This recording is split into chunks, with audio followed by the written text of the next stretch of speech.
Good afternoon, campers. My name is Sarah Kreis. I am here for your Saturday activity to teach you how to make dot rolls. For those of you who were campers before 2003, you know Dot Pollard, who was our dietitian from 1973 till 2003. She lives on in our hearts, in our minds, and in our bellies. And one of her most famous dishes, and one of my favorites, other than basically everything else she made, are her rolls. Baking bread can seem really scary, but it's a great Saturday activity, especially during quarantine, because it takes time. Bread does not like to be rushed and is as much as an art as it is a science. So I've laid out what you need, which is flour, dry milk, vegetable oil, water, yeast, salt, and sugar. And you need active dry yeast. This has been very hard to find during quarantine. So if you're like me, you had to order it from Amazon in a very large quantity, but it keeps a super long time in your fridge or your freezer. A couple of other things. The type of flour you select is really important. Flour has protein in it, and the more protein, the better for bread baking. If you think about all-purpose flour, which is what you might use for cookies and things like that, that has about 10 to 12% protein, but this bread flour has about between 12 and 15% protein, and that will make your bread stand up better and increase your chances of things turning out right the first time. A couple of other things, humidity matters. I live in the Pacific Northwest where it is not very humid, so my rolls sometimes take a little bit longer than they would in a humid Georgia unair-conditioned kitchen. And the other thing is, do not mix your salt and your yeast. It will break down its plasma membrane and your rolls will be very sad. So without further ado, I'm gonna set you up and show you how to do this. All right, so our first step is to pour 1 cup of water. Water needs to be between 105 and 115 at the most, because we're gonna bloom our yeast, which means we're gonna help it come alive. The yeast, because it lives in the refrigerator or the freezer, is pretty sleepy right now. And so the first thing we're gonna do is just add that 1 tablespoon of yeast to that water. And we're gonna let that sit for about 5 minutes while it does its thing and wakes up.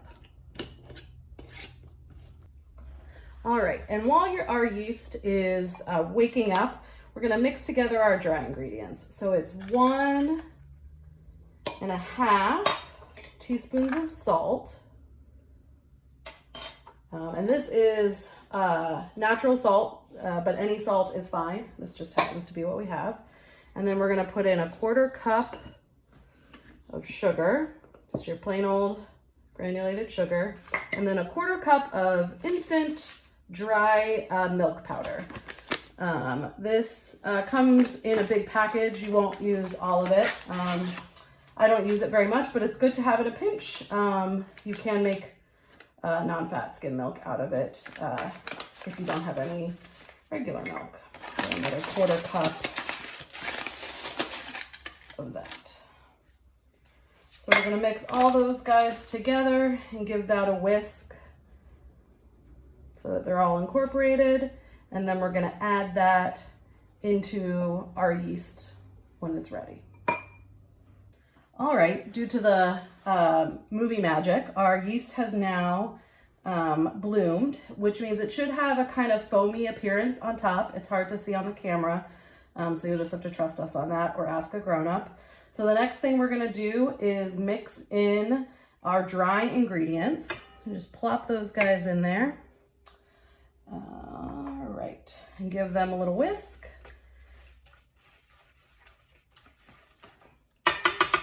And then we're going to add the flour. Flour is best measured by weight rather than by cups. So if a recipe calls for 4 cups of flour or 454 grams, use the grams. It's more exact. This is the part about baking that is more of a science than an art. So if you're like me and you really prefer cooking over baking because you don't have to measure, this is not the time to use those skills. One last step before you measure out your flour is to put in your vegetable oil. That's 1/4 cup of vegetable oil. In order to measure your flour, you're gonna wanna use a food scale. So you'll put your bowl on the food scale and then hit the 0 or tare button, which will allow it to not take into account the weight of the bowl. You're gonna need 1 pound of flour, which seems like a lot, but if you think about that, Dot was cooking for an entire camp worth of girls, and we really like to eat those rolls, a pound is not very much.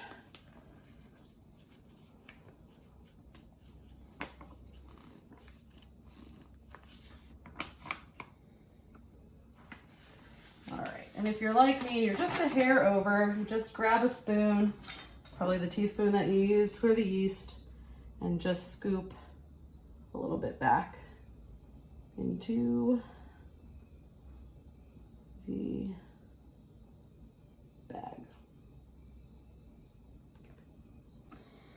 All right, so you can plop your flour in. I usually do about half at a time, just so that there isn't a flour explosion. This can be done by hand, but is a lot easier with a KitchenAid mixer with a dough hook. I'm gonna go ahead and flip this on. I'm just gonna start the process. You'll wanna have it on about level 2 for mixing. So not too fast, but not too slow.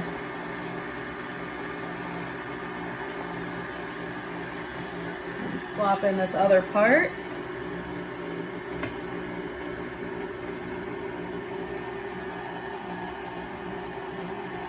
Sometimes you've got to flip it off and open it up so that you don't end up with an explosion. All right, so all that flour is in there. I'm going to turn it up to 2 and let it mix. So this is the stage of dough called a shaggy dough. We're almost ready. Takes about 2 minutes to get to this stage. And we're gonna wanna stop the mixer as soon as it forms a ball. So I'll show you that in just a second.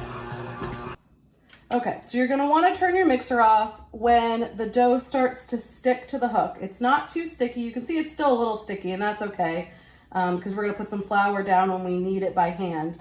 But you want it to be just starting to stick to the hook. All right, once it has formed a ball, you're gonna put about a tablespoon worth of flour here on your surface and on your hands to help it not stick. And then you're just gonna take the ball of dough out, put it on your flour, make sure to get any of the stuff that's stuck to the bowl. Then you're gonna flip it around in the flour, kind of coat the outside, and then you're gonna knead. Kneading is a push with the heels of your hand and then a turn. So a push, fold, turn. Push, fold, turn. You're gonna wanna do this several times, not too much. Over kneaded bread is tough and chewy, but part of this is helping the strings of gluten, which is the protein in flour, to stretch, which also helps give air. It's kind of one of these things where enough is good and too much is bad. And that's something you're gonna learn over time. So once it's a uniformed ball like this and you've given it a few kneads and it's not too sticky and it's not too dry, which is hard to convey on a video, you're gonna wanna put it into a bowl with some oil, and you're gonna turn it over in the oil like so, like that, channeling my inner Tabitha Brown, and then covering this with a saran wrap or cling film, depending on what you want to call it. And you want it to be in a warm, humid place. The magic spot is about 78 degrees. So if you're living someplace like the Pacific Northwest where it's not 78 degrees inside your house, or you have air conditioning, which we don't, you're gonna want to put it in maybe into your oven with the light on, but be careful, those can get hot, or on top of your dryer during laundry time, or in a sunny spot in your house. Try to find something that's about 78 degrees in order to allow that yeast to do its magic and ferment and release air and puff up that dough. You're gonna wanna leave it in that warm spot for about an hour or until it's doubled in size. This is where you have to be patient. It's really, sometimes it wants to go when it wants to go, and sometimes it takes longer. So just put that cling film over it and let it go and check on it periodically, but not too much because a watched dough doesn't rise. All right, so it's been about an hour and you can see how much our dough has risen. So the next thing is to form it into rolls. The first step is usually to punch things down, so you can give it a little punch and you can see all that air deflate. You can punch it and tell it how mad you are that we're not at camp. But don't get too aggressive with the punch because most of what you're going to be doing is forming this into little balls. You can get uniform and exact by weighing it and dividing it. This batch should make about 25 rolls, or you can just pinch and roll if your family doesn't care about uniformity. But try to make them all about the same size. That just makes it a little bit easier for cooking. And so then you're just going to want to put them on a cookie sheet. They're going to rise again and then they'll expand more in the oven. So you want to make sure that they're not too close together or they'll stick, which isn't the end of the world. They just will have stuck together. So eventually you just pick, and roll. So what you're going to do, and through movie magic will make that happen, is pinch and roll all of yours and then put saran wrap over it for another rise.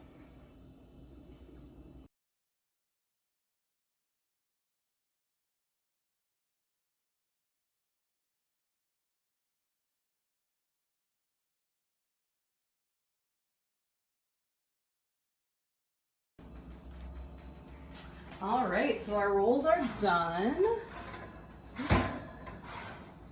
These guys out, and look at that. Perfect dot rolls.